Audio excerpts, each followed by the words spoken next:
ஹரே கிருஷ்ணா. எல்லாரையும் மெல்டு வகுப்புக்கு வரவேற்கிறேன். இன்னையிலிருந்து நம்ம 13வது சாப்டர் பார்க்க போறோம். அப்ப இன்னைக்கு என்னது பிரணத்தில இருந்து ஆரம்பிக்கலாம். ஜானி மாதாஜி சொன்னீங்க நீங்க படிக்கிறேன்னு படிச்சேன். हरे कृष्ण माता जी। ओम नमो भगवते वासुदेवाय। ओम नमो भगवते वासुदेवाय। ओम नमो भगवते वासुदेवाय। ओम अज्ञानतिमिरान्धस्य ज्ञानाञ्जनशलाकया चक्षुरुन्मीलितं येन तस्मै श्रीगुरवे नमः। श्रीचैतन्यमनोभीष्टं स्थापितं येन भूतले स्वयं रूपगदामह्यं ददाति स्वभान्तिकं। वन्देऽहं श्रीगुरो श्रीयुतपदकमलं श्रीगुरून् वैष्णवांश्च श्रीरूपं साग्रजातं सहगण रघुनाथान्वितं तं सजीवं साधवैद्यं सावधूतं परिजनसहितं कृष्ण चैतन्यदेवं श्री राधा कृष्ण पादान् सगण ललिता श्री विशाखान्वितांश्च। हे कृष्णो करुणा सिन्धो दीनबन्धो जगत्पते गोपेश गोपिका कान्ता राधा कान्ता नमोस्तुते। तप्त काञ्चन गौरांगी राधे वृन्दावनेश्वरी वृषभानुसुते देवी प्रणमामि हरिप्रिये। वाञ्छाकल्पतरुभ्यश्च कृपा सिन्धुभ्य एव च पतितानां पावनेभ्यो वैष्णवेभ्यो नमो नमः। नमो ब्रह्मण्यदेवाय गोब्राह्मणहिताय च जगद्हिताय कृष्णाय गोविन्दाय नमो नमः। नमो महावदान्याय कृष्णप्रेमप्रदायते कृष्णाय कृष्णचैतन्य नाम्ने गौरद्विषे नमः।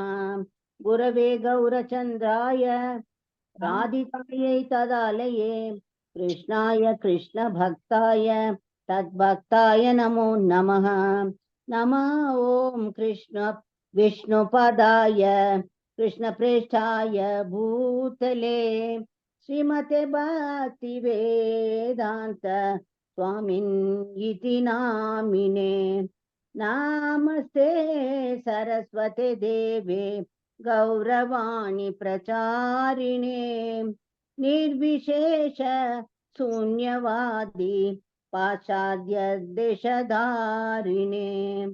जय श्री कृष्ण चैतन्य प्रभु नित्यानंदा श्री अद्वैत गदाधरा श्रीवासादि गौर भक्त वृंदा। हरे कृष्णा कृष्ण कृष्ण हरे हरे हरे राम राम राम हरे हरे हरे कृष्ण कृष्ण कृष्ण हरे हरे हरे राम राम राम हरे हरे हरे कृष्णा कृष्ण कृष्ण हरे हरे हरे राम राम राम हरे हरे। हरे कृष्णा माता जी। ஹரே கிருஷ்ணா. வேற பிரணத்தி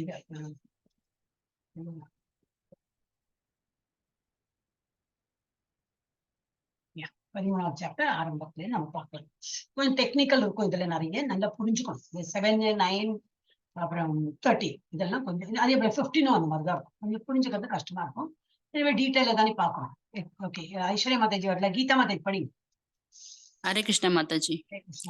अर्जुन उवाच प्रकृतिं पुरुषं सैव क्षेत्रं चैतन्यम् एव च वेदितुम् इच्छामि ज्ञानं ज्ञेयं च केशव।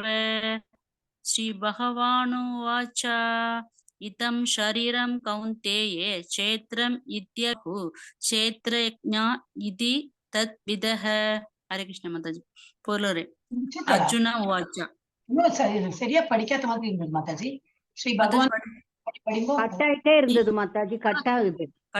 श्री भगवानुवाच இதம் சரீரம் கௌந்தேயே சேத்ரம் இத்யபிதீயதே ஏதத் ஏ வேதி தம் பிராஹு சேத்ரஞா இதி தத்விதஹ. கேக்குதுங்களா மாதாஜி? இப்ப கேட்டது. படிங்க. அர்ஜுன உவாச்ச.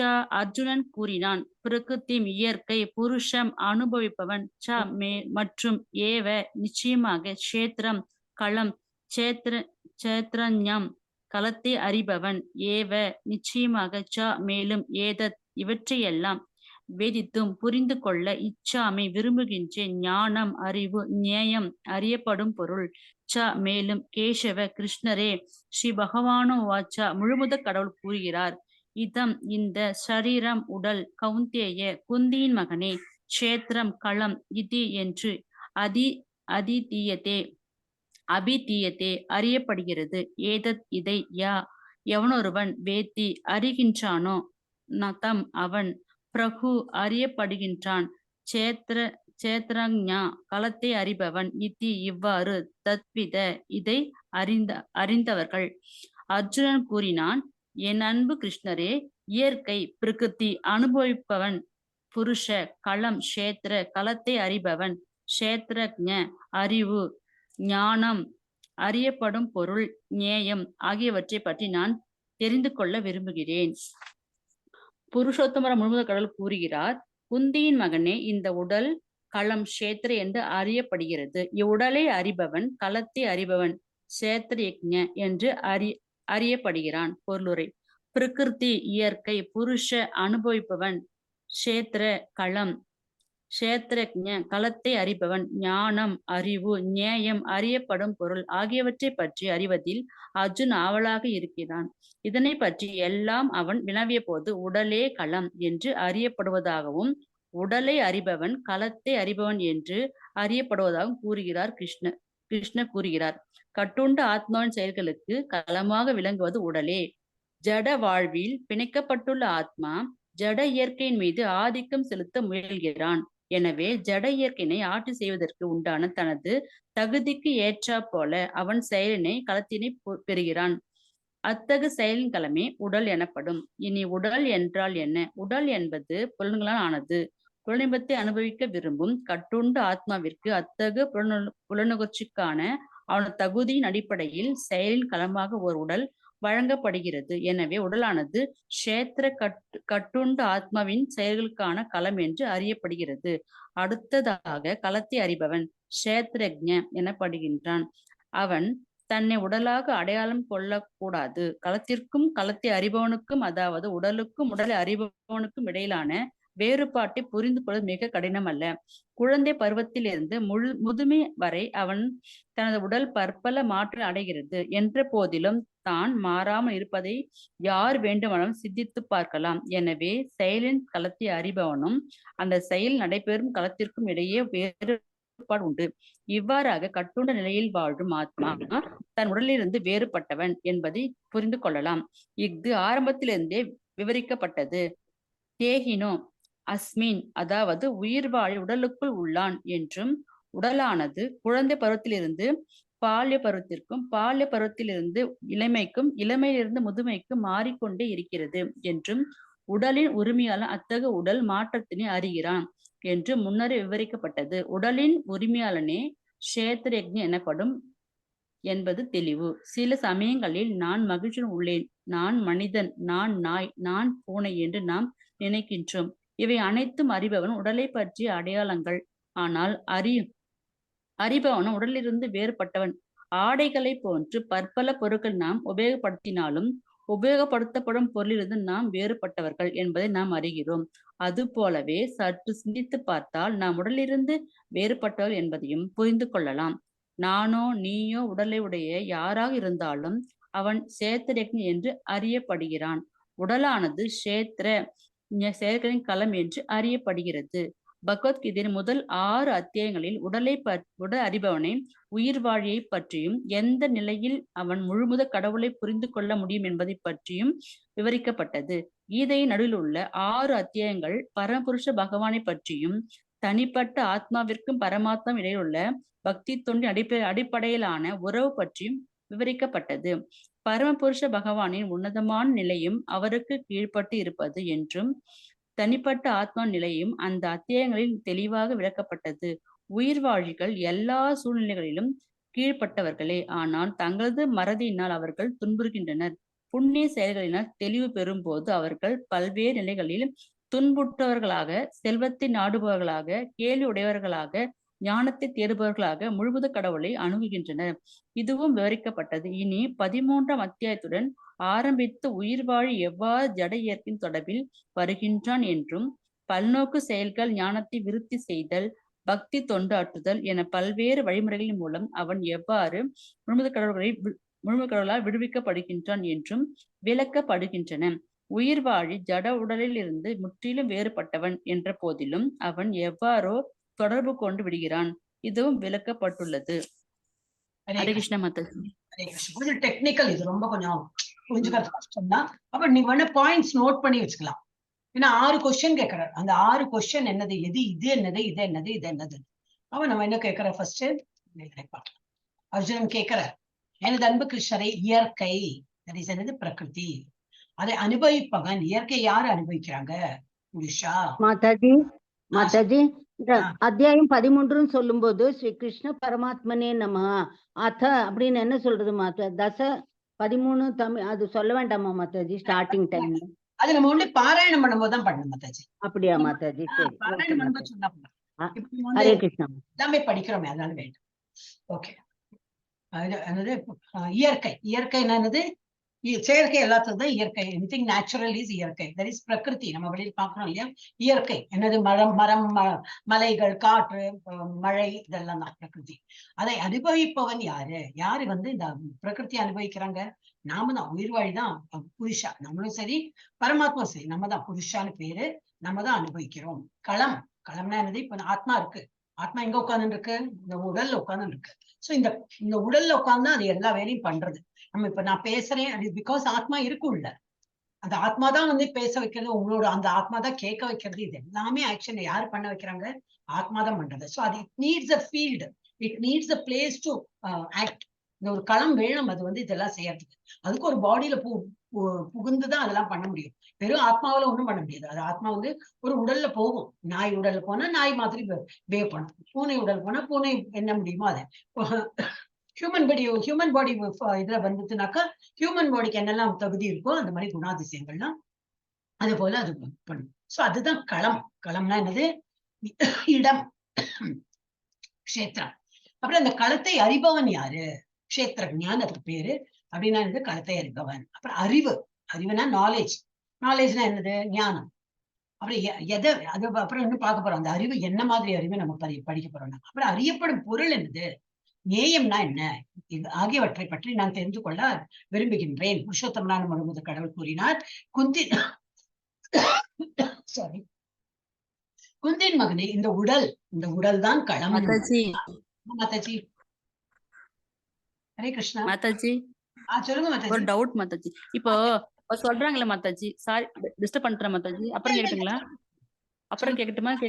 இல்ல, நாம ஸ்டாப் பண்ணி ஒரு சொல்றாங்க ஆத்மாத்மா பேச சொல்வாங்களே மாதாஜி.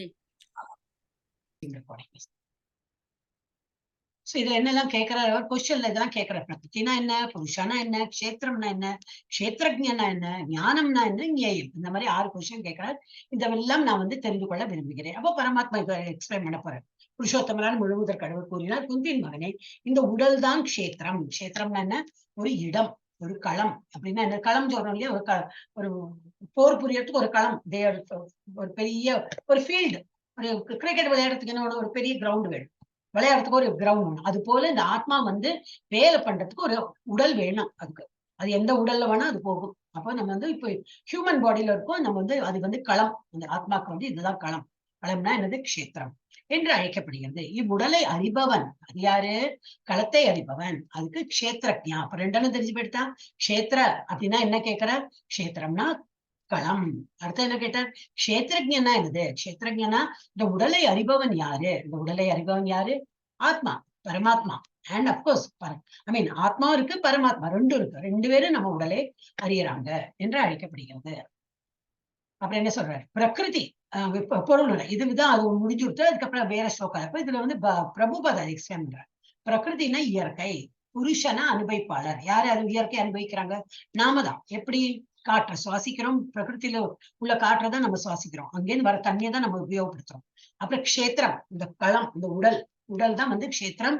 அது உடலை அறிபவர் யாரு? க்ஷேத்திரத்தை க்ஷேத்திரஜ்ஞா அப்படின்னா இந்த உடலை அறிபவன். ஞானம், நாலேஜ், ஞேயம்னா அறியப்படும் பொருள். இந்த நாலேஜ் ஓகே, அதுல இருந்து என்ன புரிஞ்சுக்கிறோம், நம்ம எங்க போறோம், அந்த புரிஞ்ச எங்க போறோம் அப்படி ஆகியவற்றை பற்றி அறிவதில் அர்ஜுனன் ஆவலாக இருந்தான். இவற்றை பற்றி எல்லாம் அவன் வினவிய போது உடலே களம் என்று அழைக்கப்படுவதாகவும் உடலை அறிபவன் களத்தை அறிபவன் என்று அழைக்கப்படுவதாகவும் கிருஷ்ணன் கூறியுள்ளார். இது இவ்வளவுதான் ஆன்சர் பண்ணிருக்க, 2 கொஸ்டின் தான் ஆன்சர் பண்ணிருக்கார். கட்டுண்ட ஆத்மாவின் செயல்களுக்கு களமாக விளங்குவது உடலே. நம்ம எல்லாம் அந்த உடல்ல தான் இருக்கோம். நம்மனா இந்த ஆத்மா, நம்ம எங்க இருக்கோம்? ஒரு உடலை எடுத்துன்னு இருக்கோம். ஒரு அனிமல் உடலா இருந்தா அந்த அனிமல் உடல்ல இருக்கோம்னு அர்த்தம். நம்ம வந்து ஹியூமன் பீங்கா இருக்கோம், நம்ம வந்து இந்த உடல்ல தான் வாழ்ந்துட்டு இருக்கோம். கட்டுண்ட ஆத்மாவின் செயல்களுக்கு களமாக விளங்குவது உடலே. ஜட வாழ்வினுள் பிணைக்கப்பட்டுள்ள ஆத்மா அப்படின்னா இந்த முக்குணங்கள், இந்த முக்குணங்களை நம்ம வந்து ஜட வாழ்வது, முக்குணங்களை நம்மளுக்கு ஆட்டி படைத்து இருப்போம். சோ இந்த மாதிரி பிணைக்கப்பட்டுள்ள ஆத்மா ஜட இயற்கையின் மீது ஆதிக்கம் செலுத்த முயல்கின்றான். ஜட இயற்கையில என்ன இருக்கு? இல்லாதான் ஐ வில் கேப்சர் தட். அங்க ஒரு நிலம் வாங்கினேன், இங்க இது வாங்கினேன், அதுக்கு மேல வீடு கட்டுவேன், அதுல ஒரு ஃபேக்டரி போடுவேன், எல்லாம் he's just using the whole entire world. எல்லாம் நான் வந்து வாங்கி என் பேர்ல பண்ணி நான் அதை வந்து யூஸ் பண்றேன். அப்ப காற்று இருக்கவே இருக்கு, காற்று யூஸ் பண்றான், அதுவும் பிரகிருத்தியில உள்ளதான். தண்ணி வந்து பிரகிருத்தில கிடைச்சதுதான். இது எல்லாமே அவன் வந்து அவன் என்ன பண்றான், அவன் வந்து ஆத்மா, ஆத்மானா என்னது? உடலை வைத்துள்ள ஆத்மா, கட்டுண்ட ஆத்மா என்ன பண்றது? இயற்கை மீது ஆதிக்கம் செலுத்த முயல்கின்றான். எனவே ஜட இயற்கையினை ஆட்சி செய்வதற்கு உண்டான தனது தகுதிக்கு ஏற்றாற் போல அவன் செயலின் களத்தினை பெறுகின்றான். அப்போ அந்த மாதிரி ஒரு உடலை வந்து பெறான். இதெல்லாம் பண்றதுக்கு ஒரு உடல் வேணும் இல்லையா? அந்த மாதிரி உடலை பெற்று இப்ப நீ இதெல்லாம் கேப்சர் பண்ணிக்கோ, நீ எல்லாம் சுவாசம் பண்றதுக்கு ஒரு இது காற்றை பெற்றுக்கோ, தண்ணி எடுத்துக்கோ அப்படின்னு. அத்தகைய செயலின் களமே உடல் எனப்படும். அப்ப இனி உடல் என்றால் என்ன? உடல் என்பது புலன்களால் ஆனது. எல்லாம் இது இருக்கு, கண்ணு காது மூக்கெல்லாம் இருக்கு, அந்த புலன்களால் ஆனதுதான், சென்சஸா ஆனதுதான் இந்த உடல். புலன் இன்பத்தை அனுபவிக்க விரும்பும் கட்டுண்ட ஆத்மாவிற்கு அத்தகைய புலனுணர்ச்சிக்கான அவனது தகுதியின் அடிப்படையில் செயலின் களமாக ஒரு உடல் வழங்கப்பட்டிருக்கு. இந்த உடல் ஆல்ரெடி எல்லா புலன்கள் இருக்கு, கண்ணு காது மூக்கு எல்லாம் இருக்கு. சோ இதை வந்து அனுபவிக்கணும். அந்த கண்ணால என்னது பார்க்க முடியும், காதால கேட்க முடியும், இதெல்லாம் வந்து இந்த உடல் வந்து ஆத்மா என்ன பண்றது? இந்த உடலை வைத்து அதை வந்து ரசிக்க பாக்குறது, கண்ணால பார்க்க முயல்கிறது. ஏதோ ஆசையா இருக்கு, பகவான் உருவம் நல்லதே நினைக்கலாமே, பகவான் உருவம் கோயில போயிட்டு பகவான் பார்க்கணும், காலையில எல்லாரும் மங்களாரத்தி வரும் இல்லையா, என்ன பகவான் பார்க்கறதுக்கு ஒரு சந்தோஷம். ஆனா இப்ப சத்தியமாமா மாத்தா சொன்ன தினமும் இருக்கு, இருந்தாலும் நம்ம வந்து தினமும் ஆர்த்தி காட்டுறாங்க, தினமும் அதுல என்னதான் புதுசு இருந்தாலும் அது வந்து பகவானோட இது கேட்க கேட்க கேட்க கேட்க ஆனந்தமா இருக்கும். இப்ப நம்ம லெவல் 1லயும் தான் படிச்சோம், திரும்பி லெவல் 2லயும் படிக்கிறோம். அதே எந்த படிக்கணும், இதே சாப்டர் முடிச்சாச்சு, இப்பதான் நாங்க முடிச்சுட்டு வந்தேன். திரும்பி என்ன படிக்கணும்னாக்கா பகவானோட கேட்க கேட்க ஆனந்தம், அதனாலதான் நம்ம வந்து திரும்பி படிக்கிறோம். சோ இதுல என்ன கொடுத்திருக்கு, எங்க இருந்தேனா, உடல் என்பது புலன்களிலான புலன்களினால் ஆனது. புலன் இன்பத்தை அனுபவிக்கும். அந்த புலனால நம்ம வந்து என்னெல்லாம் அனுபவிக்க முடியுமோ இந்த கட்டுண்ட ஆத்மாவிற்கு அத்தகைய புலனுணர்ச்சிக்கான அவனது தகுதியின் அடிப்படையில் செயலில் களமான ஒரு உடல் வழங்கப்படுகிறது. சரி, உனக்கு வந்து இப்ப நம்ம இதுக்கு முன்னாடி பார்த்தோம், உனக்கு ரொம்ப என்னது சாப்பிட பிடிக்குமா, நான்வெஜ் தான் ரொம்ப சாப்பிட பிடிக்கும், விடவே முடியறது இல்லை அப்படின்னா, சரி அடுத்த ஜென்மத்துல நீ என்னது புலியா போ, சிங்கமா போய் அந்த மாதிரி கோரப்பல்ல கிடைக்கும், நல்ல கூர்மையான இது கிடைக்கும். அப்ப அது போல நமக்கு என்ன ஆர்வம் இருக்கோ, என்னெல்லாம் அனுபவிக்கணும்னு தோன்றதோ அது போல ஒரு உடலை கிடைக்கும். அந்த புலனுணர்ச்சிக்கான அவனது தகுதியின் அடிப்படையில் செயலின் களமான உடல் வழங்கப்படுகிறது. எனவே உடலானது க்ஷேத்திரம், க்ஷேத்திர அப்படின்னு பேரு. கட்டுண்ட ஆத்மாவின் செயல்களுக்கான களம். ஏன்னா கட்டுண்ட ஆத்மா என்னது, அந்த களத்துலதான் வந்து வேலை பண்ண முடியும். ஒரு உடல் கிடைத்தாதான் அந்த உடலை வைத்து இந்த பாடி பார்ட்ஸ் வச்சு அவன் வந்து ஒரு செயல் செய்ய முடியும் என்று அழைக்கப்படுகிறது. அடுத்ததாக களத்தை அறிபவன். இந்த களம் இருக்குன்னு அறிபவன் யாரு? இந்த ஆத்மா தான்.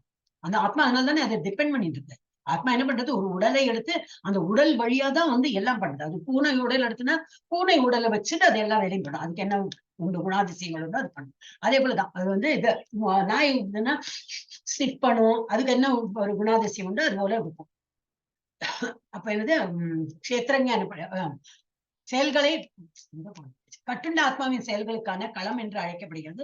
அடுத்ததாக களத்தை அறிபவன் க்ஷேத்திரங்க எனப்படுகிறான். அவன் தன்னை உடலாக அடையாளம் கொள்ளக்கூடாது. களத்திற்கும் களத்தை அறிபவனுக்கும், அதாவது உடலுக்கும் உடலை அறிபவனுக்கும் இடையிலான வேறுபாட்டை புரிந்து கொள்வது மிக கடினம் அல்ல. நாமகிறது யாரு? ஆத்மா. அந்த உடல் என்னது?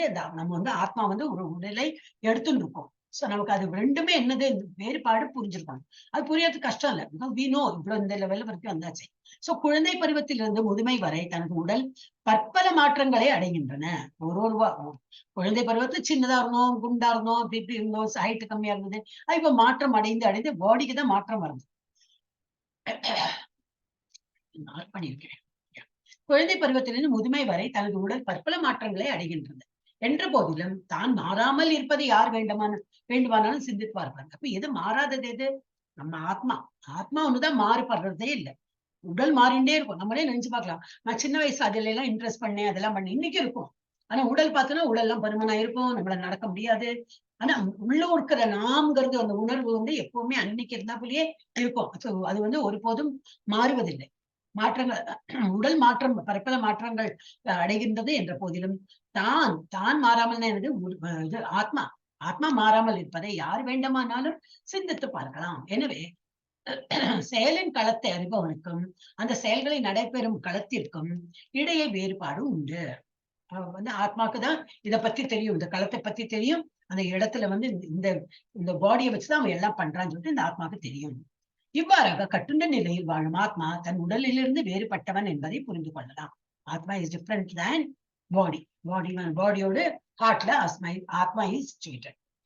இது ஆரம்பத்திலேயே விவரிக்கப்பட்டது. தேகினோ அஸ்மின் யதா தேகி, அந்த மாதிரி ஒரு தேகினோ அஸ்மின், நான் வந்து ஒரு உடலாதான் வந்திருக்கேன் அப்படின்னு. அதாவது உயிர் வாழி உடலுக்குள் உள்ளான் என்றும்,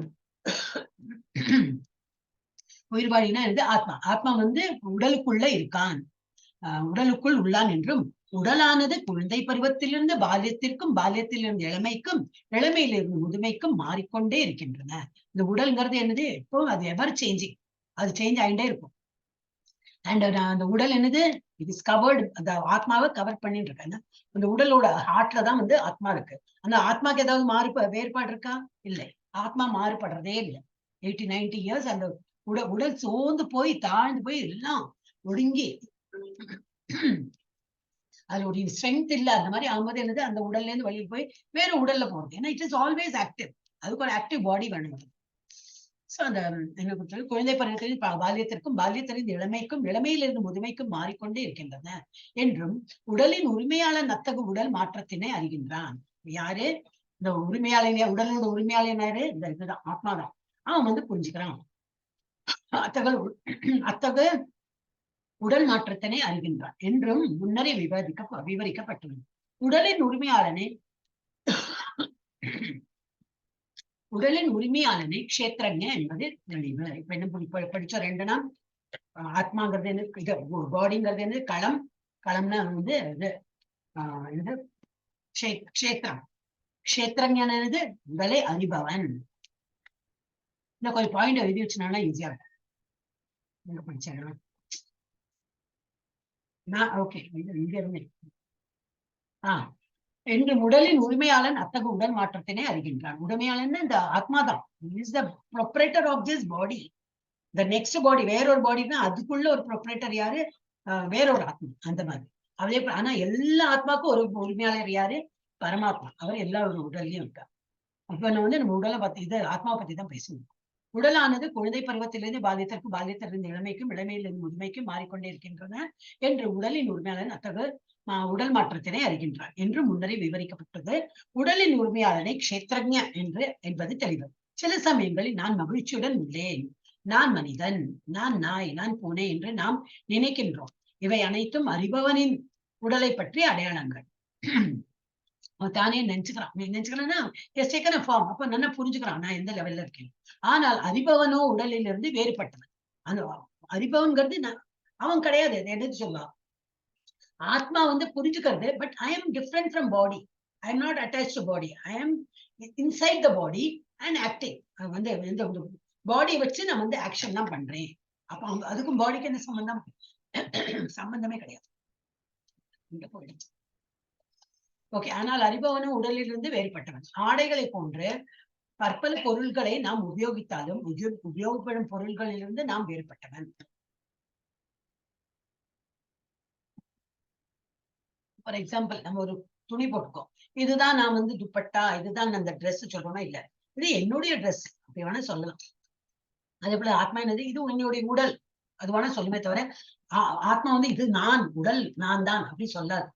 நம்ம இந்த துணியை வந்து இந்த ட்ரெஸ் போடுறது நான் தான் சொல்றோமா இல்ல, என்னுடைய துணி என்னுடைய ட்ரெஸ் சொல்றேன் அந்த மாதிரி. ஆனால் அறிவு நாம் உபயோகித்தாலும் உபயோகப்படும் பொருள்களிலிருந்து நாம் வேறுபட்டவர்கள் என்பதை நாம் அறிவோம். அது போலவே சற்று சிந்தித்து பார்த்தால் நாம் உடலில் இருந்து வேறுபட்டவர்கள் என்பதையும் புரிந்து கொள்ளலாம். அப்படி நல்லா புரிஞ்சுனாக்கா என்னது, ஒரு எக்ஸாம்பிள் பார்த்தா நாம் வந்து இந்த உடல் அல்ல அப்படின்னு புரிஞ்சுக்கணும். நாம்ங்கிறது இந்த ஆத்மாதான். இது போறவையா நம்ம வந்து இந்த உடலை பொறுத்து இருக்கோம். நானும் நீயும் உடலையுடைய யாராக இருந்தாலும் அவன் க்ஷேத்ரஜா என்று அழைக்கப்படுகின்றான்.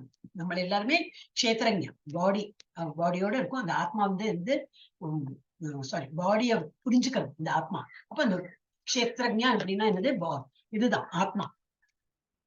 உடலானது க்ஷேத்திரம், செயல்களின் களம் என்று அழைக்கப்படுகிறது. முன்னாடி பார்த்தோம்.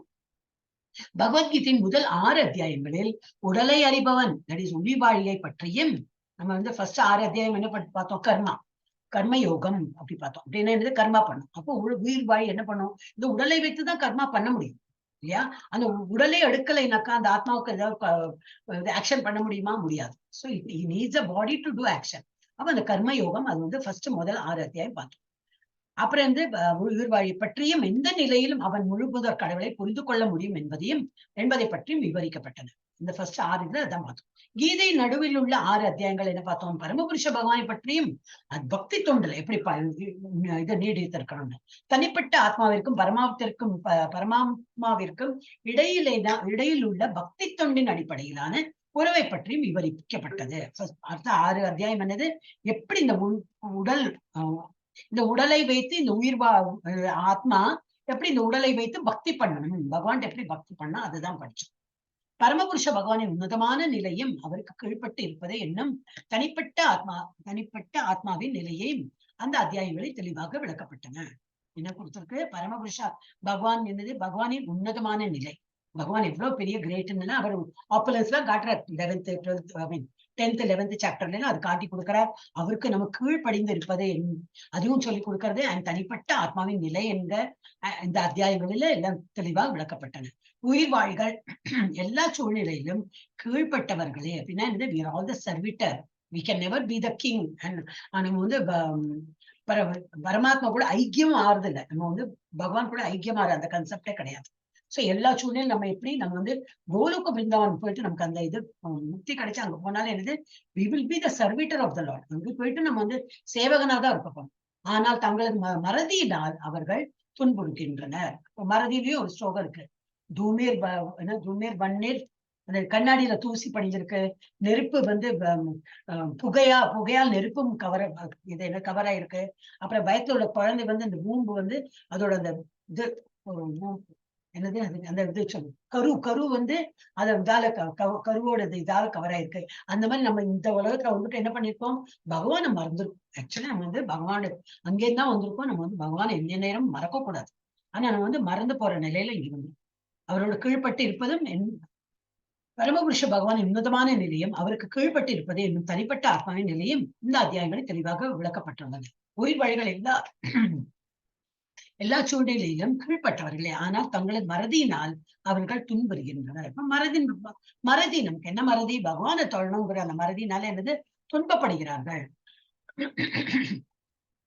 புண்ணிய செயல்களினால் தெளிவு பெறும்போது அவர்கள் பல்வேறு நிலைகளில் துன்புற்றவர்களாக, செல்வத்தை நாடுபவர்களாக, கேள்வியுடையவர்களாக, ஞானத்தை தேடுவது என்ன சொல்ல தெரியுதா, சதுர்விதா பஜந்தே, 4 விதமான ஆத்மா நல்லவர்கள் என்னை வழிபடுகிறார்கள்.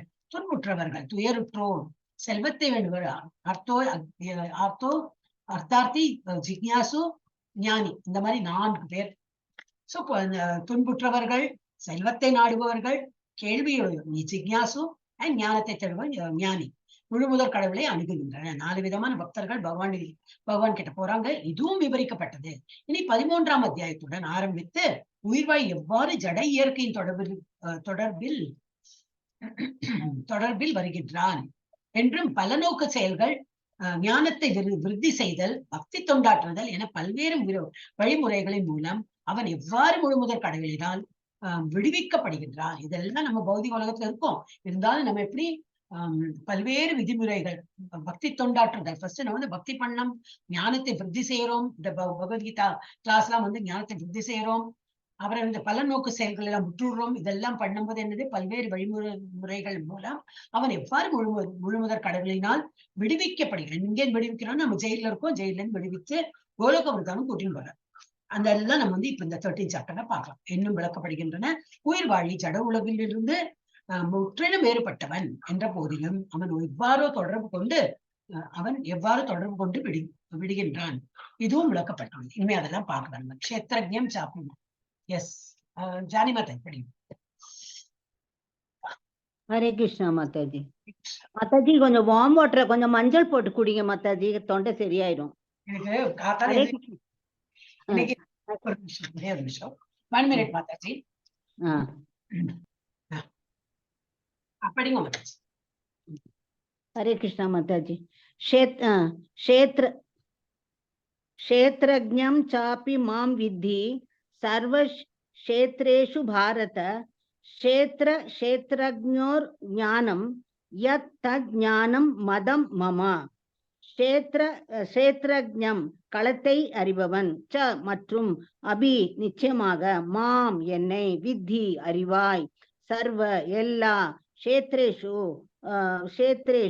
மாம் என்னை, வித்தி க்ஷேத்ரேஷு உடல் களங்களிலும், பரதனின் மகனே, க்ஷேத்ர செயல்களின் களம் உடல்,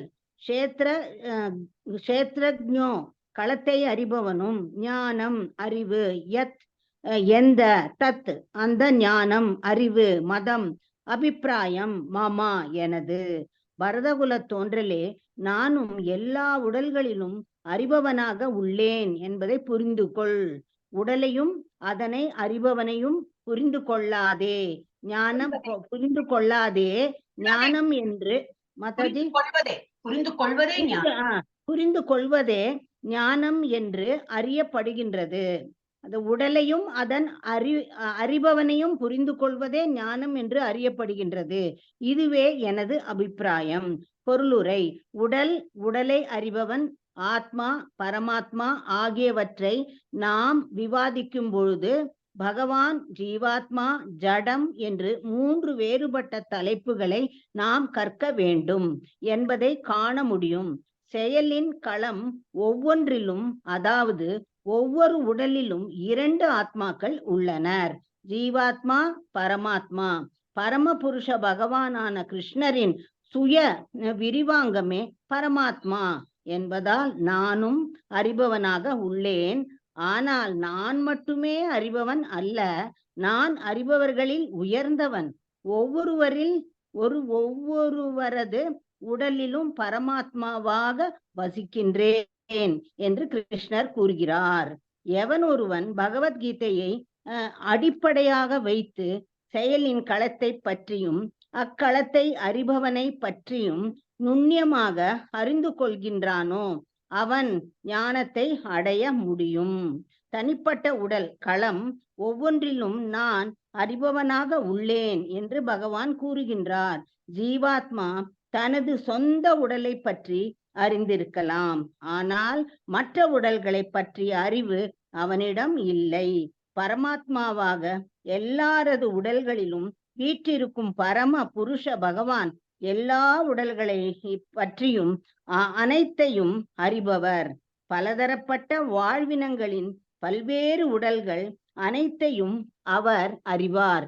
குடிமகன் தன்னுடைய சிறு நிலத்தை பற்றிய அனைத்தையும் அறிந்திருக்கலாம், ஆனால் மன்னனோ தனது மாளிகையை மட்டுமின்றி தனிப்பட்ட ஒவ்வொரு குடிமகனுக்கும் சொந்தமான அனைத்து சொத்துக்களையும் அறிந்துள்ளான்.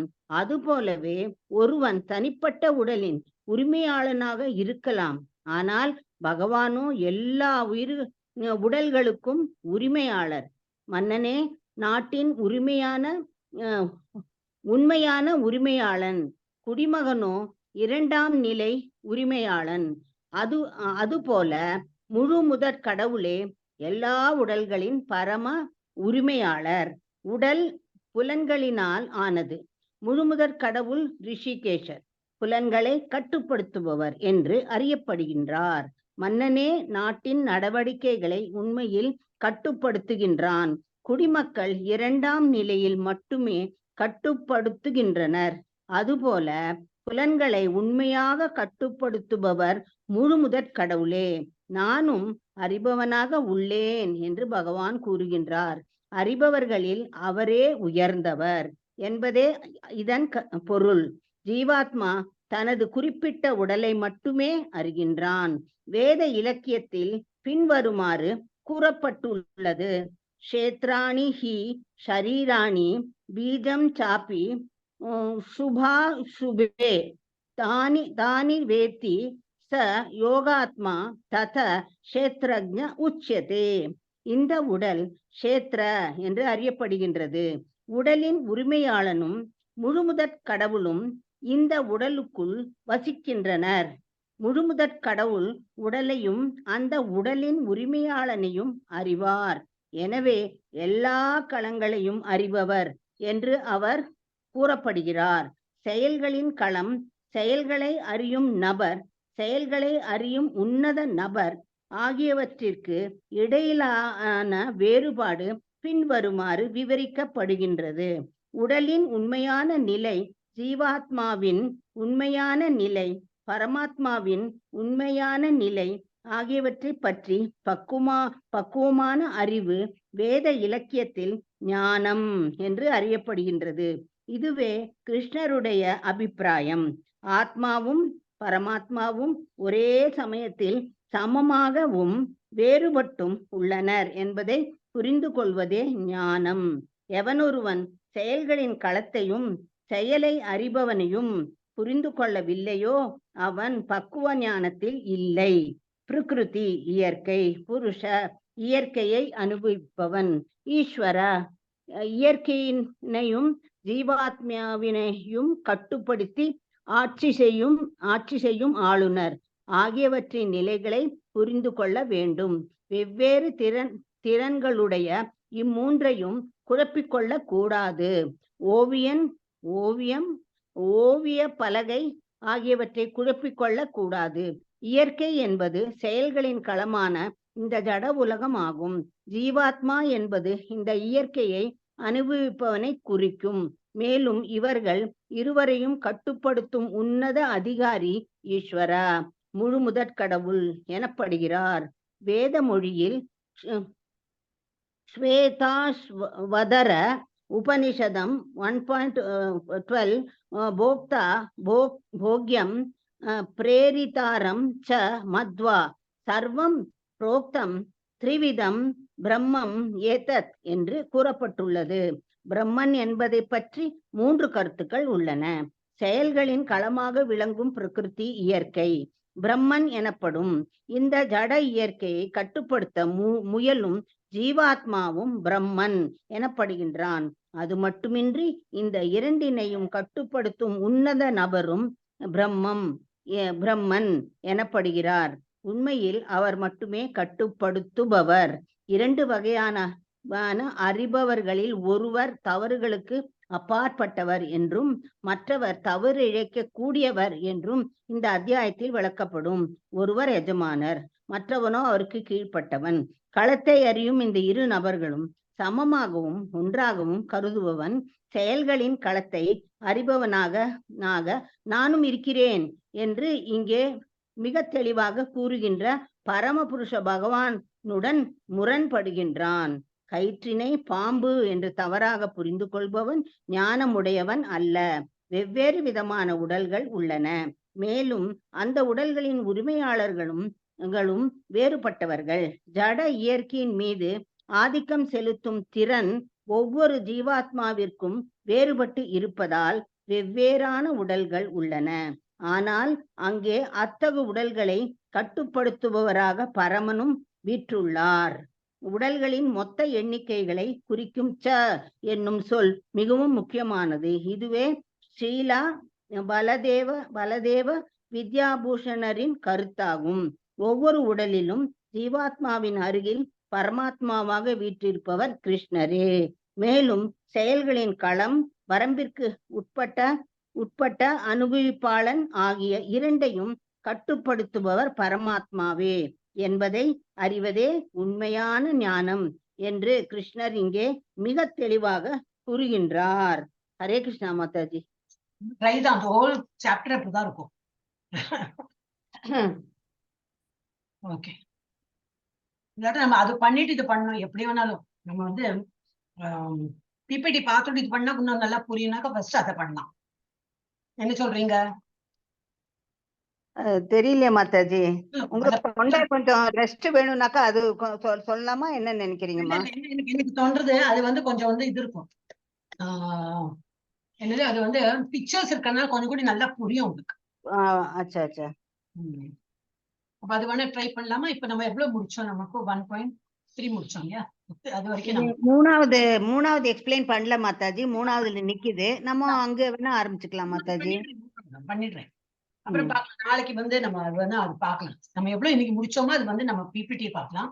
இஃப் தட் இஸ் அதை படிச்சுட்டு இது படிக்கும்போது மேபி கொஞ்சம் மேபி ஈஸியரா இருக்கும் பிக்சரை பாக்குறதுனால. ஆமா, ஓகே. சரி மாதாஜி. மூணாவதுல என்ன கொடுத்துருக்க? பரதகுல தோன்றலே நானும் எல்லா உடல்களிலும் அறிபவனாக இருக்கேன். ஃபர்ஸ்ட் என்ன சொல்றார்? க்ஷேத்திரம். க்ஷேத்திரம்னா உடல். இந்த உடலை அறிபவன் யாரு? ஆத்மா. இந்த ஆத்மா கூட யார் இருக்கான்? பகவானும் இருக்கேன் அப்படிங்கிற. நானும் இருக்கேன். எல்லா கரெக்ட் தானே? பரமாத்மா இருக்காரே. அப்ப நானும் உன்னோட உடலை பற்றி அறிவேன். நீ மாத்திரம் இல்ல, உன்னோட உடல் உனக்கு தெரியும். நானும் இருக்கேன் உன்னோட உடல். நான் எப்படி எல்லாரோட உடல்லையும் இருக்கு. அதுதான் வித்தியாசம். நானும் இருக்கேன் உன்னோட உடல்ல. அப்ப எனக்கும் தெரியும் உன்னோட உடலை பத்தி. அப்ப நம்மள உடலை பத்தி புரிஞ்சுக்கிறவா யாரு? 2 பேர் இருக்காங்க, ஜீவாத்மா அண்ட் பரமாத்மா. அப்படி புரிஞ்சுக்கோ. சோ உள்ளன் என்பதை புரிந்து கொள். உடலையும் அதனை அறிபவனையும் புரிந்து கொள்வதே ஞானம். அப்ப ஞானம்னா என்னது? நாலேஜ். எதை பத்தி நாலேஜ்? அஸ்ட்ராலஜி, அஸ்ட்ரானமி, நிறைய நாலேஜ் இருக்கு. நோ, இந்த நாலேஜ் என்னது? உடலை பற்றியும் உடலையும் அதனை அறிபவனையும் புரிந்து கொள்வதே ஞானம் என்று அழைக்கப்படுகின்றது. இதுவே எனது அபிப்பிராயம். பகவான் வந்து இதுதான் சொல்றேன், இதுதான் ஆக்சுவல் நாலேஜ். பாக்கி எல்லாம் தான் நாலேஜ் இல்லை. ஓகே, உடலை அறிபவன் ஆத்மா, பரமாத்மா ஆகியவற்றை நாம் விவாதிக்கும் போது புரியறது இல்லையா? க்ஷேத்திரம், க்ஷேத்திரஜ்ஞம். க்ஷேத்திரம்னா உடல், உடலை அறிபவன் க்ஷேத்திரஜ்ஞம். சோ உடல்ங்கிறது என்னது? களம். உடலை அறிபவன் யாரு? ஆத்மா அண்ட் பரமாத்மா, க்ஷேத்திரஜ்ஞம். அந்த மாதிரி விவாதிக்கும் போது பகவான், ஜீவாத்மா, ஜடம் என்று 3 வேறுபட்ட தலைப்புகள் நாம் கற்க வேண்டும். பகவான் வந்து பரமாத்மா, அண்டர்லைன் பண்றேன், அப்போ ஒரு மாதிரி புரியும் நினைக்கிறேன். பகவான் என்ன சொல்ற? பகவான் இஸ் ஈக்குவல் டு பரமாத்மா. பரமாத்மா. ஜீவாத்மா. ஜீவாத்மான என்னது? ஆத்மா. ஜடம். ஜடம்னா என்னது? உடல். உடல் வந்து ஒரு ஜடம் தான். It doesn't have any. உடலுக்கு ஏதாவது கான்சியஸ்னஸ் இருக்குமா? இல்ல. அந்த ஆத்மா இருக்கிறதுனால தான், ஆத்மா உள்ள பூந்ததுனால்தான் இந்த உடலுக்கு வந்து ஒரு கான்சியஸ்னஸே இருக்கு. The moment the ஆத்மா வெளியில படுத்தினா என்னது? This becomes a dead body, no consciousness. அந்த மாதிரி. சோ ஜடம் இப்போதைக்கு அது என்ன இருக்கு? ஜடமா தான் இருக்கு உடல். அந்த உடலை அறிபவன் இந்த ஆத்மா, பரமாத்மா. சோ ஆகியவற்றை நாம் விவாதிக்கும் போது பகவான், பரமாத்மா, ஜீவாத்மா, தட் இஸ் ஆத்மா, அண்ட் ஜடம், உடல் என்று 3 வேறுபட்ட தலைப்புகளை நாம் கற்க வேண்டும் என்பதை காண முடியும். செயலின் களம் ஒவ்வொன்றிலும், அதாவது ஒவ்வொரு உடலிலும் 2 ஆத்மாக்கள் உள்ளனர். செயலின் களம்னா என்னது? செயல் பண்றோம், அது ஒரு இடம். அது ஒரு இடம் என்னது? இந்த பாடி. அது இந்த ஆத்மா வந்து எந்த பாடி வேணா எடுத்துக்கும். ஏன்னா அதுக்கு வேலை பண்றதுக்கு சொந்த அந்த ஆத்மாவே அந்த ரூபத்துல வந்து அது வந்து வேலை பண்ண முடியாது. இட் நீட்ஸ் ஒரு பேர்ட் பாடி, ஒரு அனிமல் பாடி, ஒரு ஹியூமன் பாடி, ஏதோ ஒரு பாடி எடுக்கணும் அதுக்கு. அப்பதான் அதோட செயல் பண்ண முடியும். சோ செயலின் களம் ஒவ்வொன்றிலும், அதாவது ஒவ்வொரு உடலிலும் 2 ஆத்மாக்கள் உள்ளனர், ஜீவாத்மா, பரமாத்மா. பரமபுருஷ பகவானான கிருஷ்ணரின் சுய விரிவாங்கமே பரமாத்மா. பகவான் இருக்கார், கிருஷ்ணரா இருக்கார். அவரோட விரிவாக்கம் என்னது? ஒன் ஆஃப் இது பரமாத்மா, பிரம்மன் எல்லாம் சொல்றோம் இல்லையா? பிரத்யும்னா, சங்கர்ஷனா எல்லாம் சொல்றோமே. பட் இது பரமாத்மா என்னது? அவரோட ஒரு விரிவாக்கம் தான். அந்த மாதிரி என்பதால் நானும் அறிபவனாக உள்ளேன் அப்படிங்கிற. ஆனால் நான் மட்டுமே அறிபவன் அல்ல, நான் அறிபவர்களில் உயர்ந்தவன். தாழ்ந்தவன் யாரு? ஆத்மா, நம்மதான். நம்ம வந்து பகவான் பெரியவர் ஒருத்தர் இருக்கார், எல்லா உடல்லையும் இருக்கார். நம்ம அவருக்கு செகண்டரியா தான் இருக்கும். நான் வந்து இதா இருக்கேன், கிங் மாதிரி இருக்கேன். நான் அறிபவர்களில் உயர்ந்தவன், ஒவ்வொருவரது உடலிலும் பரமாத்மாவாக வசிக்கின்றேன் என்று கிருஷ்ணர் கூறுகிறார். எவன் ஒருவன் பகவத்கீதை அடிப்படையாக வைத்து செயலின் களத்தை பற்றியும் அக்களத்தை அறிபவனை பற்றியும் புண்ணியமாக அறிந்து கொள்கின்றானோ அவன் ஞானத்தை அடைய முடியும். அப்ப நம்ம என்னெல்லாம் படிக்கிறோம்? கஷேத்திரம்னா என்னன்னு படிக்கிறோம். That is our body. And இது உடலை அறிபவர் யாரு? ஆத்மா அண்ட் பரமாத்மா. ஆத்மானா என்னது? ஜீவாத்மா சொல்லலாம். ஜீவாத்மா அண்ட் பரமாத்மா. ஹூ இஸ் த ஜீவாத்மா? நம்ம தான் இந்த உடலை பற்றி புரிஞ்சுக்க முடியும். சோ தனிப்பட்ட உடல், தட் இஸ் களம். ஒவ்வொன்றிலும் நான் அறிபவனாக உள்ளேன். ஒவ்வொரு களத்தை பத்தி எனக்கு தெரியும். ஏன்னா அதே பரமாத்மா எங்கிட்ட இருக்கிற பரமாத்மா இப்ப உங்ககிட்ட எல்லா உடல்லையும் இருக்காரு. So he knows every body. ஆனா ஜீவாத்மா எப்படி? இந்த உடலை பற்றி தான் அறியும். உங்களோட அந்த ஜீவாத்மா, நீங்க ஒரு ஆத்மாவா இருக்கீங்க, அந்த ஆத்மாக்கு என்ன தெரியும்? உங்க உடலை பத்தி தான் தெரியும். அந்த மாதிரி. சோ தனிப்பட்ட உடல், ஒவ்வொன்றிலும் நான் அறிபவனாக உள்ளேன் என்று பகவான் கூறுகின்றார். ஜீவாத்மா தனது சொந்த உடலை பற்றி அறிந்திருக்கிறார். இந்த ஒரு உடலை பற்றி தான் அவருக்கு தெரியும். நெக்ஸ்ட் உடல் ஒருத்துக்கும் அந்த உடலை பற்றி தெரியும். ஆனால் மற்ற உடல்களை பற்றி அறிவு அவனிடம் இல்லை. பரமாத்மாவாக எல்லோரது உடல்களிலும் வீற்றிருக்கும் பரமபுருஷ பகவான் எல்லா உடல்களை பற்றியும் அனைத்தையும் அறிபவர். பலதரப்பட்ட வாழ்வினங்களில் பல்வேறு உடல்கள் அனைத்தையும் அவர் அறிவார். அவர் வந்து எல்லா உயிர்வாய் மரத்திலையும் மரம் ஒரு உயிரோட வஸ்து இருக்கு. ஆனா அது வந்து இம்மூவபிளா என்னது? அசையாத்தவை. ஆனாலும் அங்கேயும் பரமாத்மா இருப்பார். அதுலயும் ஆத்மா இருக்கு, பரமாத்மா இருக்கு. சோ பலதரப்பட்ட வாழ்வினங்களில் பல்வேறு உடல்கள் அனைத்தையும் அவர் அறிவார். குடிமகன் தன்னுடைய சிறு நிலத்தை பற்றி அனைத்தையும் அறிந்திருக்கிறான். இப்போ ஒருத்தர் விவசாயம் பண்ணிட்டு இருக்கான். விவசாயம் பண்ணிட்டு இருக்கான். அவனுக்கு என்ன தெரியும்? அவனோட அந்த லேண்ட் பத்தி தெரியும். அதுல என்னெல்லாம் விளைச்சல் வரும், என்ன மாதிரி மண்ணு, அது எவ்வளவு வந்து தாக்கு பிடிக்கும், எந்த கிராப்ஸ் போடலாம், எந்த கிராப்ஸ் போட முடியாது, வளராது, எல்லாம் அவனுக்கு தெரியும். சோ தன்னுடைய சிறு நிலத்தை பற்றி அனைத்தையும் அறிந்திருக்கலாம். ஆனால் மன்னனுக்கு என்ன தெரியும்? எந்த பிரதேசத்துல எந்த விளைச்சல் வரும், அங்க சாயில் என்ன இருக்கு, அங்க காற்று நிறைய இருக்கா, அங்க பாலைவனமா இருக்கா, அங்க வந்து ரொம்ப லோ லைனா இருக்கா, என்ன மாதிரி சாண்ட், எல்லாம் அவனுக்கு வந்து மன்னனுக்கு வந்து அவனோட இதுதான், கிங்டம் தானே. ஆனா அவனுக்கு எல்லாமே தெரிஞ்சிருக்கும். அதேதான் ஒரு எக்ஸாம்பிள் பாரு. ஆனால் மன்னனோ தனது மாளிகை மட்டுமின்றி தனிப்பட்ட ஒவ்வொரு குடிமகனின் சொந்தமான அனைத்து சொத்துக்களையும் அறிந்துள்ளான். எல்லாமே அவரோட கண்ட்ரோல்ல தானே வருது. அதனால அது போலவே ஒருவன் தனிப்பட்ட உடலின் உரிமையாளனாக இருக்கலாம். ஆனால் பகவானும் எல்லா உடல்களுக்கும் உரிமையாளர். மன்னனே நாட்டின் உண்மையான உரிமையாளர். குடிமகனும் 2ஆம் நிலை. மன்னன் தான் வந்து ஃபுல் என்டையர் கிங்டம்க்கு அவர் தான் வந்து தலைமை வகிச்சுட்டு இருக்காரு. அப்ப நம்ம வந்து செகண்டரி தான். இப்ப நம்ம என்ன பண்றோம்? அதுல ஏதாவது டாக்ஸ் கட்டணும்னா அதனாலதான் டாக்ஸ் எல்லாம் நம்ம கட்டணும். So we are just under இது மன்னன். அந்த நாட்டுல இருக்கும் மன்னனுக்கு அடிபணிஞ்சு இருக்கும் நம்ம. அதே எக்ஸாம்பிள் தான் நம்ம இதுலயும் பார்க்கலாம். அவன் வந்து நம்ம பரமாத்மா தான் எல்லா உடல்லையும் இருக்க. அண்ட் நம்ம வந்து சபார்டினேட் தான். அது போலவே முழுமுதற் கடவுளே எல்லா உடல்களின் பரம உரிமையாளர். உடல் புலன்களால் ஆனது. இப்ப நம்ம உடல் ஏதாவது என்ன இருக்கு? கண்ணு, காது, மூக்கு எல்லாம் இருக்கு. அப்ப அந்த உடலே வந்து எல்லா புலன்களால் ஆனது. முழுமுதற் கடவுள் ரிஷிகேசர் அப்படின்னா வந்து புலன்களை கட்டுப்படுத்துபவர். அவர் வந்து எல்லாம் ஈஸியா அவருக்கு வந்து இந்த கண்ணு, காது, மூக்கு எல்லாம் ஈஸியா கண்ட்ரோல் பண்ணிடுவார். சோ அதனாலதான் அவர் பேரு ரிஷிகேசர் என்று அறியப்படுகின்றனர். மன்னனே நாட்டின் நடவடிக்கைகளை உண்மையில் கட்டுப்படுத்துகின்றான். சோ அதே போலதான் ஜஸ்ட் இப்போ நம்ம மன்னன் எக்ஸாம்பிளா நம்ம எடுத்து பார்த்தா ஈஸியா புரியும் சொல்றதுக்கு அதனால பிரபுபாதா சொல்லியிருக்காரு. சோ மன்னன் எப்படி அவர் வந்து கட்டுப்படுத்துறாரு. அந்த நாட்டுல என்னெல்லாம் நடக்கணும், எவ்வளவு டாக்ஸ் கட்டணும், என்ன மாதிரி இருக்கணும், என்ன கப்பம் கட்டணும், அந்த காலத்துல அப்படிதானே சொல்லிட்டு இருக்காங்க. சோ அந்த மாதிரி அவர் வந்து கட்டுப்படுத்துறாரு. குடிமக்கள் 2ஆம் நிலையில் மட்டுமே கட்டுப்படுத்துகின்றனர். அதுபோல புலன்களின் உண்மையாக கட்டுப்படுத்துபவர் முழுமுதற் கடவுளே. புலன்களை எல்லாம் டோட்டல் கண்ட்ரோல் யார்கிட்ட இருக்கும்? பகவான் தான் கண்ட்ரோல் பண்றாரு.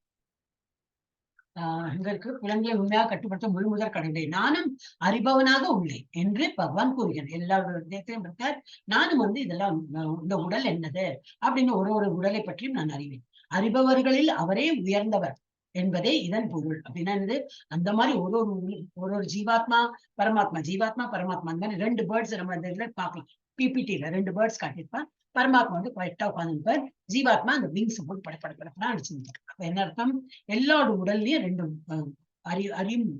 புரிஞ்சுக்கிறவா, அந்த உடலை பத்தி அறிந்துக்கிறவா 2 பேர் இருக்காங்க. இந்த ஜீவாத்மா அண்ட் பரமாத்மா. ஆனா பரமாத்மா எப்படி? அவர் உயர்ந்தவர். ஜீவாத்மா வந்து அவருக்கு கீழே அடிப்பணிந்தவர் தான். அவர்கள் அறிபவர்களில் அவரை உயர்ந்தவர் என்பதே இதன் பொருள். ஜீவாத்மா தனது குறிப்பிட்ட உடலை மட்டுமே அறிகின்றார். வேத இலக்கியத்தில் பின்வருமாறு கூறப்பட்டுள்ளது. இதோட மீனிங் என்னது? இந்த உடல் க்ஷேத்ரா என்று அழைக்கப்படுகிறது. உடலின் உரிமையாளனும் முழுமுதற் கடவுளும் இந்த உடலுக்குள் வசிக்கின்றனர். உடலின் உரிமையாளர் இங்க யாரை கொடுத்திருக்கு? ஜீவாத்மா. ஜீவாத்மாவும் முழுமுதற் கடவுள் பரமாத்மாவும் இந்த உடலுக்குள் வசிக்கின்றனர். முழுமுதற் கடவுள் உடலையும் இந்த உடலின் உரிமையாளையும் அறிவார். அவருக்கு என்ன தெரியும்? உடலை பத்தியும் தெரியும், அவர் இருக்கார் அந்த உடல்ல. அப்புறம் யாரு? ஜீவாத்மாவை பத்தியும் தெரியும் அவருக்கு. எனவே எல்லா களங்கங்களையும் அறிபவர் என்று அவர் அழைக்கப்படுகிறார். செயல்களின் களம், செயல்களை அறியும் நபர், செயல்களை அறியும் உன்னத நபர் ஆகியவற்றிற்கு இடையிலான வேறுபாடு பின்வருமாறு வழங்கப்படுகிறது. அப்ப என்னது களம்னா? என்னது? செயல்களின் களம் அப்படின்னா இந்த பாடி க்ஷேத்திரம். செயல்களை அறியும் நபர் யாரு? ஜீவாத்மா. செயல்களை அறியும் உன்னத நபர் யாரு? பரமாத்மா. ஆகியவற்றிற்கு இடையிலான வேறுபாடு பின்வருமாறு விவரிக்கப்படுகின்றது. அதை பத்தி இன்னும் டீட்டெயில் சொல்ல. உடலின் உண்மையான நிலை, ஜீவாத்மாவின் உண்மையான நிலை, பரமாத்மாவின் உண்மையான நிலை ஆகியவற்றை பற்றி இந்த 3 டாபிக் தான் இப்ப பாக்குறோம் இல்லையா? இப்ப இங்க மார்க் பண்ணிருக்கோம். உடலோடு உண்மையான நிலை ஆத்மா, தட் இஸ் பகவான். இது ஆத்மா என்னது? ஜீவாத்மா. அதோட உண்மையான நிலை என்னது? பரமாத்மா. அவருடைய உண்மையான நிலை என்ன என்னது அது வந்து சொல்லிக் கொடுப்பேன். அவர்களுடைய உண்மையான நிலை என்ன என்று ஆகியவற்றை பற்றிய பக்குவமான அறிவு வேத இலக்கியத்தில் ஞானம் என்று அறியப்படும். அவருடைய என்ன ஆக்சுவல், அவருடைய என்னது அவங்களோட உண்மையான நிலை என்ன, இதெல்லாம் படிக்கிறோம். அதுதான் என்னது சொல்லிட்டு தட் இஸ் கால் ஞானம். இதுதான் நம்ம வந்து நாலேஜ் சொல்றோம் என்று அறியப்படுகிறது. இதுவே கிருஷ்ணருடைய அபிப்பிராயம் சொல்ற. மமா என்ன மதிம் மமாவா, மதம் மமா, இதுதான் this is what I feel அப்படின்னு பகவானுக்கு ஃபீல்னா அதுதானே கரெக்டா இருக்கும்.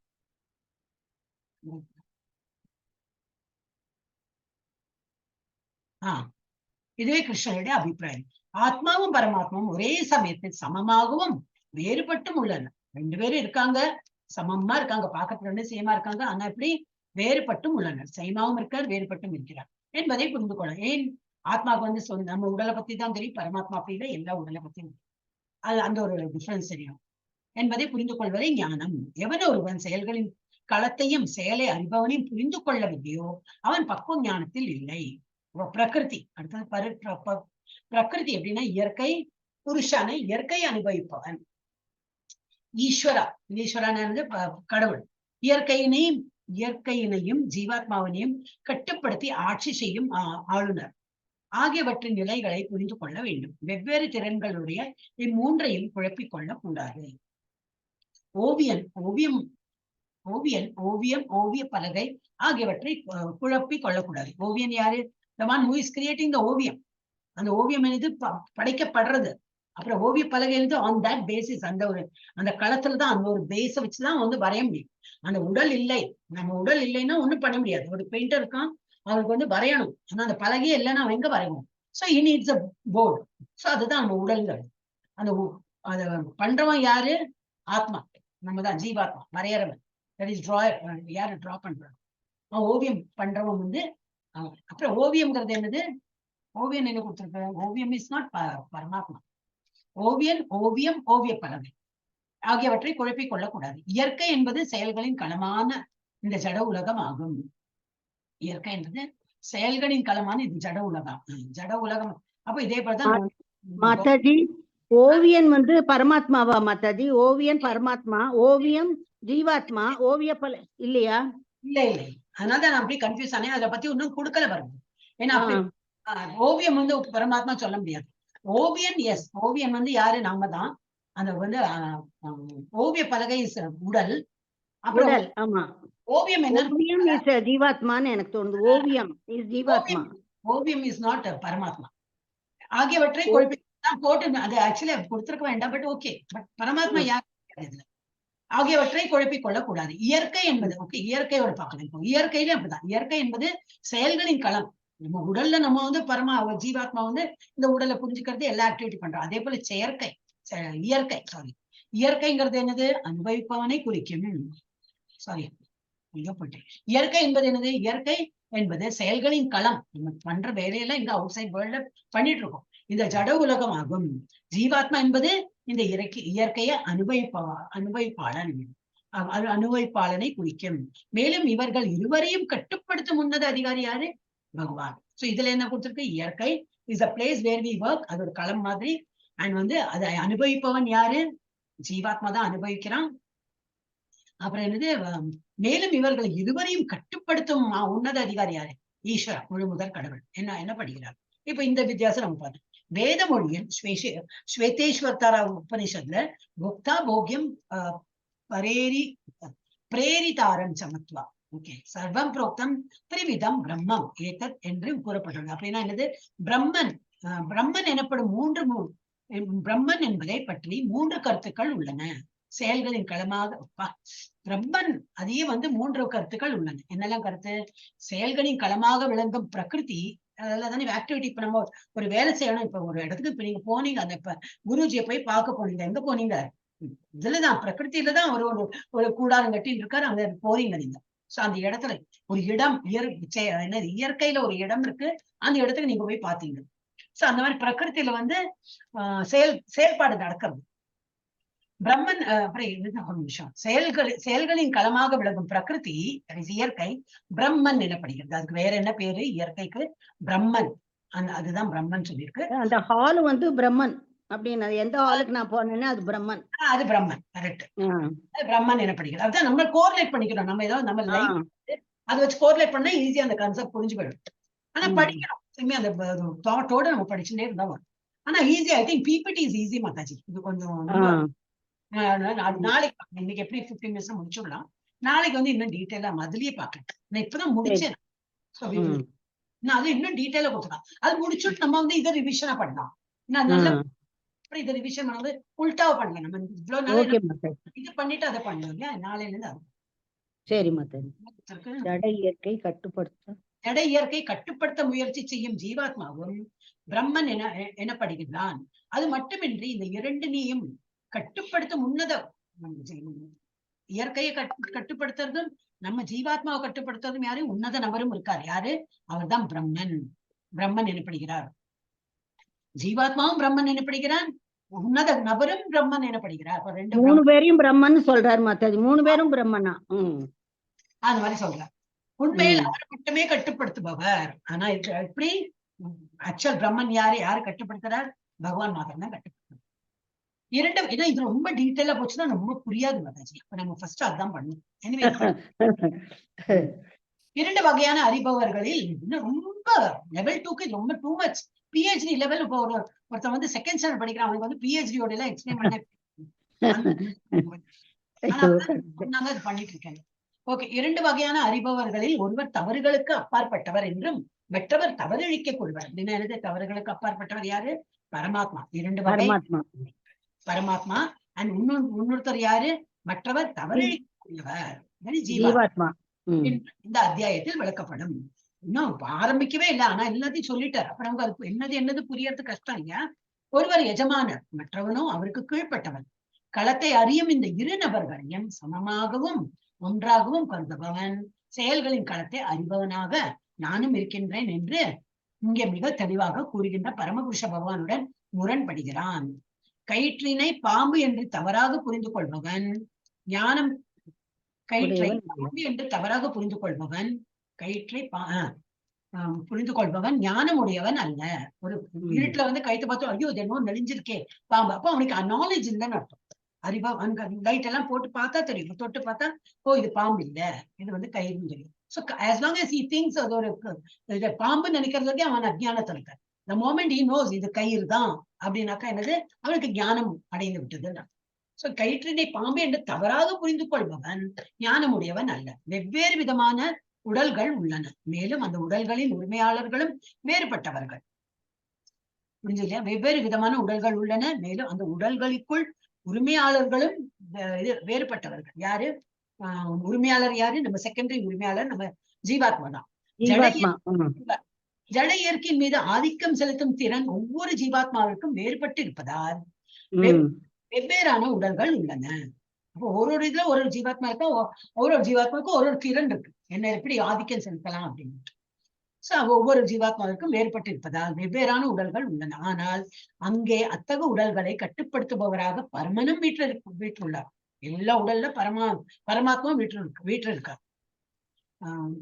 உடல்களின் மொத்த எண்ணிக்கை குறிக்கும் என்னும் சொல் மிகவும் முக்கியமானது. என்று குறிக்கும் முக்கியமானது. இதுவே ஸ்ரீல பலதேவ வித்யாபூஷணரின் கருத்தாகும். ஒவ்வொரு உடலிலும் ஜீவாத்மாவின் அருகில் பரமாத்மாவாக விற்றிருப்பவர் கிருஷ்ணரே. மேலும் செயல்களின் களம், வரம்பிற்குட்பட்ட அனுபவிப்பாளன் ஆகிய இரண்டையும் கட்டுப்படுத்துபவர் பரமாத்மாவே என்பதை அறிவதே உண்மையான ஞானம் என்று கிருஷ்ணர் இங்க மிக தெளிவாக கூறுகின்றார். இதை நம்ம இதை பார்க்கலாம். இன்னும் 5 நிமிஷம் போச்சு. அப்புறம் நாளையில இருந்து மாதாஜி இப்ப நீங்க எவ்வளவு சொன்னது நல்ல கொஞ்சம் ஓரளவுக்கு நல்லா புரிஞ்சுது மாதாஜி. இந்த உடலையும் ஜீவாத்மாவையும் கட்டுப்படுத்துறது பரமாத்மா அங்குள்ள உட்கார்ந்து இருக்காரு. இதுதான் மாதாஜி. நீங்க கரெக்டா நிறைய சொல்லி ஒரு மாதிரி புரிஞ்சிருச்சு. எல்லாரும் புரிஞ்சுதா? இது வரைக்கும் சொன்னது புரிஞ்சுதா? யாருக்கா புரியலைன்னா நாளைக்கு நம்ம எப்படி பார்க்க போறோம்? ஆனா பிபிடி லெவல்ல பார்க்கலாம். பிபிடியை பார்க்கலாம். ஹரே கிருஷ்ணா. சத்யபாமா மாதாஜி புரிஞ்சுதா? புரிஞ்சுது மாதாஜி. நான் காலையிலேயே படிச்சு ஒரு மாதிரி சரி கிளாஸ்ல நல்லா புரிஞ்சிடும் அப்படின்னு தான் மாதாஜி படிச்சேன் காலையில. கீதா மாதாஜி புரிஞ்சுதா? புரியுது மாதாஜி. இப்ப எடுத்தீங்க கிளாஸ் நீங்க அந்த கிளாஸ்ல லெவல் 1 அந்த கிளாஸ்ல எடுத்தேன். அது இன்னைக்குதானே இப்பதான் எடுத்தேன். ஆமா மாதாஜி. அது ஃபுல்லா அது ஒண்ணும் நான் மிஸ் பண்ணல. என்னெல்லாம் இருக்கும் எல்லாத்தையும் முடிச்சேன். கமலவேணி மாதாஜி கொஞ்சம் ஒரு மாதிரி புரிஞ்சுதா? ஹரே கிருஷ்ணா மாதாஜி. புரியுது நம்ம பண்றோம். இன்னும் கொஞ்சம் புரியும் மாதாஜி. அப்ப படிக்க புஷ்பா மாதாஜி. ஹரே கிருஷ்ணா. புஷ்பா மாதாஜி, ஸ்ரீபிரியா மாதாஜி அம்மா நீயே. ஓகே. ஜெயந்தி மாதாஜி. மாதாஜி புரிஞ்ச மாதிரி இருக்கு, புரியாத மாதிரியும் இருக்கு மாதாஜி. டீடைல் படிச்சோம். நீங்க இருந்த இல்லையா அந்த கிளாஸ்ல? இருந்த இல்லையா? ஃபுல்லா இருந்த இல்லையா அந்த கிளாஸ்ல? தான் நீ பண்றோம். இப்ப பண்ணி அதுல பாக்குறப்ப ஈஸியா புரிஞ்சது மாதாஜி. இது டீடைலா ஃபுல்லா வாசிக்க ஒண்ணும் புரியலைங்க மாதாஜி. ஏதோ குழப்பம். இது முடிச்சு விடுறேன். 2 நிமிஷம் நம்ம முடிச்சு விடலாம். ஏன்னா நான் ஸ்டாப்